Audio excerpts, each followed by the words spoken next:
Assalamualaikum warahmatullahi wabarakatuh. Baik, kembali lagi bersama saya belajar bareng. Dan pada pertemuan kali ini tetap mata kuliah kewirausahaan, tapi minggu ini saya akan menjelaskan topik tentang modal dasar kewirausahaan. Sebelumnya, dalam berwirausaha ada beberapa aspek yang menentukan berhasil atau tidaknya suatu usaha kita tersebut. Jadi dalam berwirausaha kita tidak hanya asal ya, tapi ada beberapa ketentuan-ketentuan atau aspek yang menentukan maju atau tidaknya, berhasil atau tidaknya suatu usaha kita. Seperti apa aja sih aspek itu? Seperti modal, pengelolaan, maupun pemasaran. Nah, jadi yang paling pokok itu adalah tiga tersebut, yaitu modal, pengelolaan, dan juga pemasaran. Jika kita mempunyai modal tapi kita tidak bisa mengelola modal tersebut atau mengelola usaha tersebut, maka kemungkinan besar usaha kita kecil ya untuk maju. Selanjutnya yaitu pemasaran. Jika kita dalam pengelolaan saja tidak terlalu kita gigihkan, apalagi pemasaran. Jika kita pemasaran juga kurang menarik, bagaimana konsumen akan bersimpati pada produk kita, begitu ya.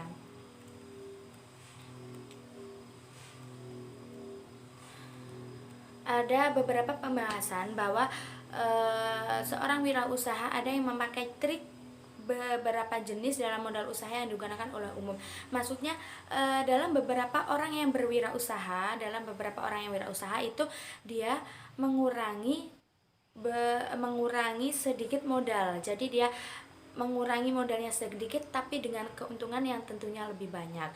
Nah, bagaimanakah itu? Itu dibutuhkan banyak skill, modal, dan manajemen yang sangat baik. Jadi tentunya agar kita bisa menjalankan perputaran berbisnis dengan baik, itu kita harus membutuhkan skill yang banyak, modal dan manajemen yang tentunya sangat baik. Selanjutnya yaitu kita akan ke inti, yaitu pengertian modal. Apa sih pengertian modal itu? Kenapa seseorang yang berwirausaha itu harus memberikan modal? Kenapa semua orang yang berusaha harus mempunyai modal? Modal tidak hanya modal berupa uang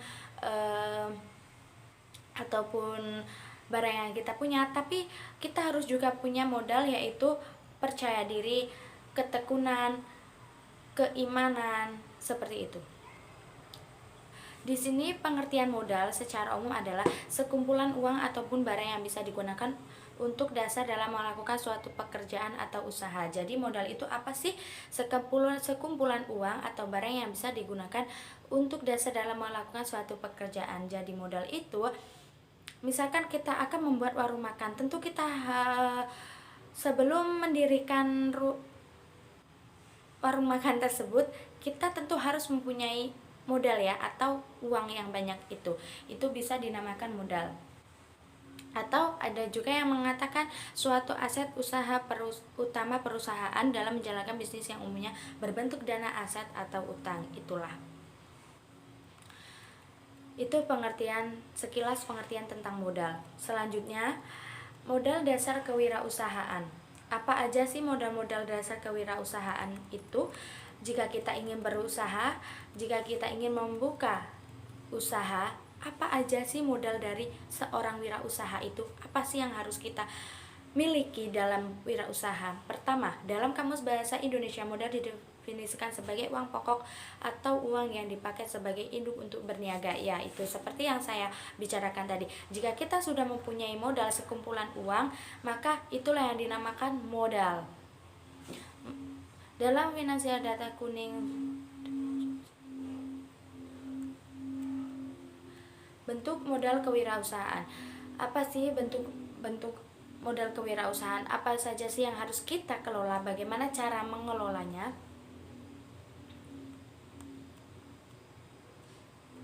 Dalam wirausaha, modal tidak selalu identik dengan modal yang berwujud tangible seperti uang.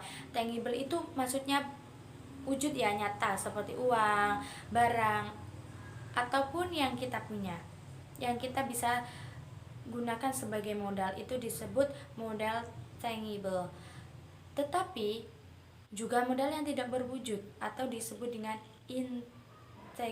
intangible seperti modal intelektual, modal sosial, modal moral, modal mental yang dilandasi agama. Seperti yang sudah saya bicarakan tadi ya sebelumnya, modal tidak hanya berupa uang, tapi kita mempunyai modal yang tidak berupa uang. Apa itu? Seperti skill, intelektual, modal sosial, modal mental. Kita harus gigih, kita harus percaya diri, kita harus disiplin, konsisten, komitmen yang dilandasi dengan agama. Tentu ya, seorang yang berusaha tanpa berdoa itu salah, tetapi seseorang yang hanya berdoa dan tanpa berusaha itu juga salah. Modal intelektual dapat diwujudkan dalam bentuk-bentuk ide sebagai modal utama yang disertai pengetahuan. Jadi modal intelektual itu bisa diwujudkan dalam bentuk seperti kejujuran, memiliki integritas, menepati janji, kesetiaan, kewajaran, seperti prinsip-prinsip wirausaha yang pada minggu sebelumnya itu. Selanjutnya modal mental.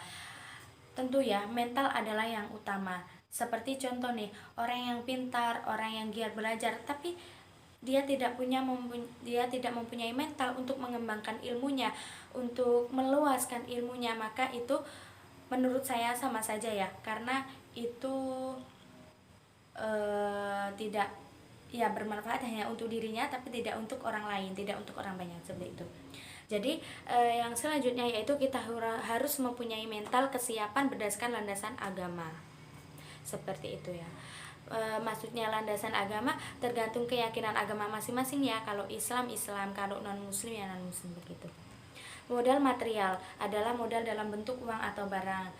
Jadi kalau modal mental itu tentang hati ya, tentang batin, maksudnya tentang percayaan diri, tentang keyakinan agama, seperti itu. Dan kalau modal material itu berupa uang atau barang yang bisa kita modalkan sebagai usaha.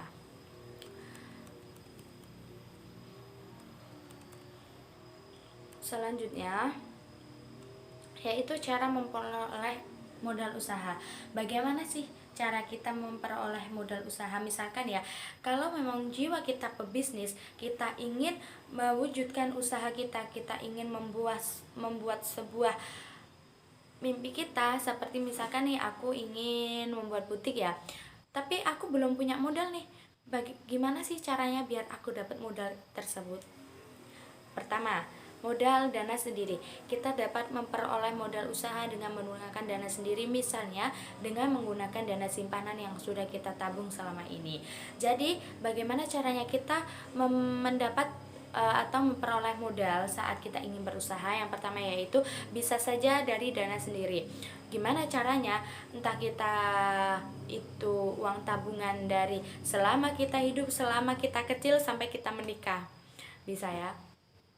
Dana sendiri, pokoknya itu yang dana sendiri itu uang kita sendiri, entah itu uang simpanan atau kerja keras kita sebelum kita mendirikan usaha sendiri, begitu. Mencari dana hibah perusahaan mudah juga dapat diperoleh dari dana hibah perusahaan, baik perusahaan pemerintah maupun swasta. Saat ini perusahaan yang memiliki budget atau anggaran tersendiri untuk membantu membangun perekonomian masyarakat. Nah, misalkan nih mencari dana hibah perusahaan. Apa sih dana hibah? Misalkan nih aku ingin ya memproduksi jamur. Nah, tapi aku tidak punya modal nih. Nah, kebetulan pemerintah saya itu memberikan modal untuk menjadi tahanan pangan masyarakat. Kalau di desa saya sekarang ada program tahan pangan masyarakat ya. Jadi itu berupa dia menanam sayur-sayuran seperti singkong, bayam, kangkung, terong, dan seperti bahan-bahan peternakan seperti ayam, kambing, sapi, seperti padi, bahan-bahan pokok begitu, seperti lauk pauk, jamur tiram begitu. Nah, itu bisa ya, itu namanya dana hibah. Bisa dari perusahaan atau dari pemerintah. Kalau dari perusahaan biasanya jika ingin menyabang usaha besar, menyabang usaha begitu, biasanya kita dimodalin. Menjalin kerjasama, tidak hanya itu ya dari dana sendiri. Misalkan kita bingung nih, kita mau cari dana sendiri tapi kita tidak cukup besar dana kita. maka kita bisa dengan menjalin kerjasama. Jika kita memiliki teman atau saudara yang memiliki minat yang sama dan tidak menjadikan hal tersebut sebagai bisnis. Misalkan nih, aku pengen punya kafe ya, kafe khusus untuk minum, khusus untuk tongkrongan anak muda. Nah, saudara aku kebetulan punya resto makanan. Nah, itu kan cocok nih dijadiin satu, abis makan terus minum nih.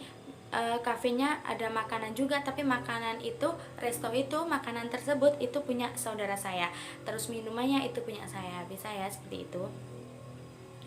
Terus mencari investor hampir sama dengan menjalin kerjasama. Ya, mencari investor atau yang disebut dengan pinjaman tapi kerjasama ya. Investor misalkan seperti menanam saham gitu, enggak sih? Menurut saya seperti itu sih.